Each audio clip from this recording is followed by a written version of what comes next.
এই জন্তুটার নাম হলো বোরাক। বোরাক শব্দের অর্থ অতি দ্রুতগামী। মানে বোরাক যখন একটা কদম ফেলতেন, একটা কদমে একটা রাষ্ট্র থেকে আর একটা রাষ্ট্র যায় জমতে পারতেন। আসমান থেকে, জমিন থেকে আসমান কি কম রাস্তা মনে করছে? হ্যাঁ, আমরা যে চন্দ্র সূর্য দেখি, সূর্য কিন্তু কাছে মনে করতেছে আসমানের গায়ের সাথে লেগে আছে। কি কোন আছে কি তাই?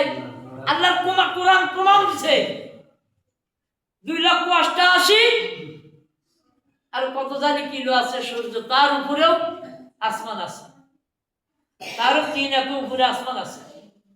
তাহলে এখান থেকে বেদ করে যাওয়া লাগবে।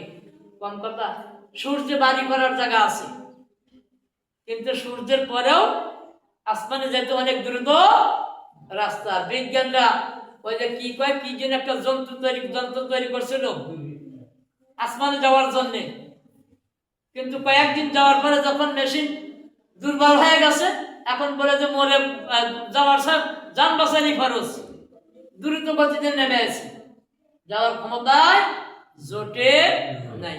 ভাইরা আমার, আমি যতটুকু আলোচনা করলাম খেয়াল রাখবো, মেরাজের আলোচনা আল্লাহ তাবারক তাআলা যেন আমাদের প্রত্যেককে সঠিকভাবে শুনে আমল করার তৌফিক দান করেন।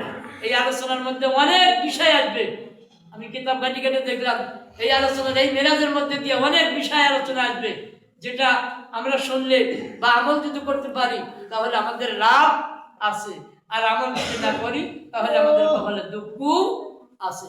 ওমা তাওফীক ইল্লা বিল্লাহ ওয়া আখিরু দাওয়ানা আলহামদুলিল্লাহি রাব্বিল আলামিন। আসসালামু আলাইকুম ওয়া রাহমাতুল্লাহ।